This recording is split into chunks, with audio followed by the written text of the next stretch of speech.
pada kesempatan kali ini kita akan bahas satu poin yang sangat penting dan dia merupakan dari makna dari syahadatain asyhadu alla ilaha illallah wa asyhadu anna Muhammadan abduhu wa rasuluh, ya.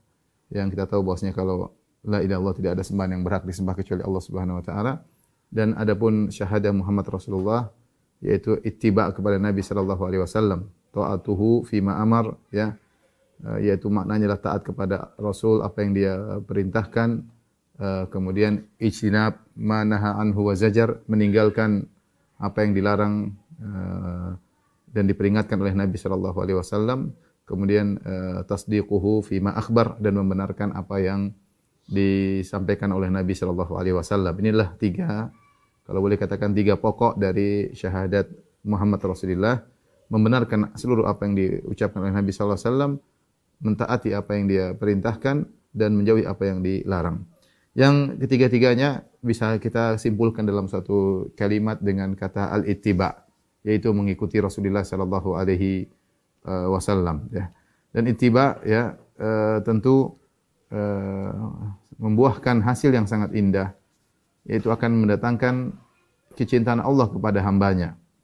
Oleh karenanya Allah menurunkan suatu ayat dalam surat Ali Imran yang disebut dengan ayatul imtihan, yaitu ayat ujian, ya, karena yang ngaku-ngaku banyak, ngaku cinta kepada Allah banyak, ya, bukan hanya kita, bahkan Yahudi dan Nasrani juga ngaku, ya.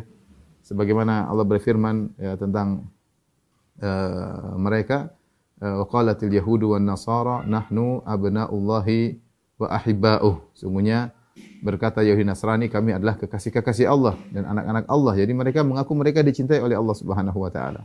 Mereka ngaku, ya. Yahudi mengaku, Nasara mengaku, ya. Demikian juga orang-orang musyrikin Arab dahulu, mereka mengatakan, menamakan diri mereka dari kalangan musyrikin Arab, terutama orang Quraisy, mereka namakan mereka humus. Humus itu ahli ibadah, orang-orang suci yang tinggal di tanah haram.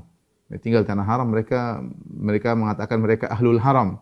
Mereka ini adalah orang-orang yang dispesialkan dari Allah Subhanahu wa taala. Tapi pengakuan tidak ada faedahnya kalau tidak ada buktinya. Sebagaimana perkataan penyair, kullun yadda'i waslan bi Laila wa Laila la tukirruhum bidzaka. Semua orang mengaku punya hubungan dengan si Laila, ternyata Laila tidak kenal semuanya, ya. Boleh ngaku-ngaku, tapi kalau tidak ada buktinya percuma, ya. Percuma, ya. Makanya Allah turunkan suatu ayat yang merupakan ayatul imtihan, ayat ujian untuk menuntut kepada orang-orang yang mengaku mendatangkan bukti bahwasanya mereka cinta kepada Allah. Ayat tersebut adalah firman Allah Subhanahu wa taala, "Qul in kuntum tuhibbunallaha fattabi'uni." Katakanlah wahai Muhammad kepada mereka yang ngaku-ngaku cinta kepada Allah, "In kuntum tuhibbunallah." Kalau kalian benar-benar cinta kepada Allah, fattabi'uni, maka ikutilah aku, ittiba'lah kepadaku. Apa hasilnya? Yuhibbukumullah, niscaya Allah akan cinta kepada kalian. Wa yaghfir lakum dzunubakum, dan Allah akan mengampuni dosa-dosa kalian. Jadi orang semakin ittiba kepada Nabi sallallahu alaihi wasallam, maka dia akan semakin dicintai oleh Allah Subhanahu wa taala, diampuni dosa-dosanya. Sejauh mana kadar ittibanya semakin tinggi dia akan meraih kecintaan Allah Subhanahu wa taala kepadanya. Siapa yang tidak bahagia ketika dia dicintai oleh Rabbul Alamin, ya? Dicintai oleh Rabbul Alamin, dicintai oleh pencipta alam semesta, dicintai oleh penguasa alam semesta yang segala perkara di tangannya, ya. Biyadikal khair, ya. Segala kebaikan berada di tangan Allah Subhanahu wa taala. Dicintai oleh Allah Subhanahu wa taala, makin suatu keuntungan yang luar biasa. Karenanya siapa yang terus berusaha mengikuti sunnah Nabi, dia akan sampai pada derajat wali. Sebagaimana dalam hadis yang dikenal dengan hadisul wali, hadis qudsi, di mana Allah Subhanahu wa taala berkata tentang hambanya yang berusaha mendekatkan dirinya kepada Allah Subhanahu wa taala, wala yazalu abdi yataqarrabu ilayya bin nawafil hatta uhibbah.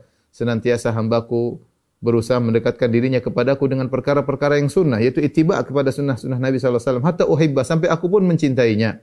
Wa idza ahbabtuhu, jika aku sudah mencintainya, kuntu sam'ahu alladhi yasma'u bihi, aku menjadi pendengaran yang dia mendengar dengannya. Wa basarahu alladhi yubsiru bihi, aku menjadi penglihatannya.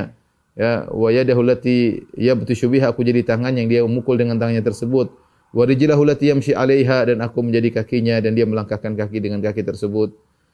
Kemudian dalam riwayat wa qalbahu alladhi yaqilu bihi, aku menjadi hatinya, menjadi qalbunya yang dia berfikir dengan qalbu tersebut. Wa lisanahu alladhi yantiqu bihi, dan aku menjadi lisan yang dia berbicara dengan lisan tersebut. Artinya kata para ulama, Allah akan membimbing dia. Allah akan membimbing dia ketika Allah sudah mencintainya, yaitu Allah senantiasa beri hidayah dalam perkataannya, dalam langkah kakinya, dalam gerakan tangannya, dalam penglihatannya, dalam pendengarannya, dalam ucapannya, dia akan dibimbing oleh Allah. Kenapa? Dia sudah ittiba. Dia sudah ittiba. Oleh karenanya para salaf dahulu mereka ya berusaha mengikuti sunnah Nabi sallallahu alaihi wasallam dalam segala hal. Makanya berkata Sufyan Ats-Tsauri, naduru ma'as sunnah haitsu darat. Kami bergulir bersama sunnah dimanapun sunnah berada.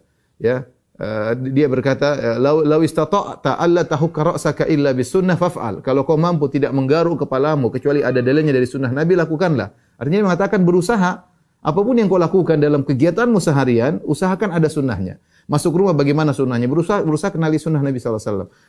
Berinteraksi dengan suami, berinteraksi dengan istri, berinteraksi dengan anak-anak. Lihat hadis-hadis tentang sunnah-sunnah Nabi, baik sunnah fi'liyah, contoh perbuatan praktek Nabi langsung, atau sunnah qauliyah, perkataan Nabi SAW, atau sunnah takririyah, di mana sunnah Nabi SAW membenarkan apa yang dilihat oleh Nabi SAW. Kenali sunnah-sunnah tersebut, sehingga kau bisa menjalankan sunnah Nabi, bisa ittiba kepada Rasulullah sallallahu alaihi wasallam. Ini mukaddimah tentang keutamaan mencintai atau keutamaan mengikuti sunnah Nabi sallallahu alaihi wasallam akan meraih kecintaan Allah kepadanya, dan juga akan dibimbing oleh Allah Subhanahu wa taala dan diampuni dosa-dosanya oleh Allah Subhanahu wa taala.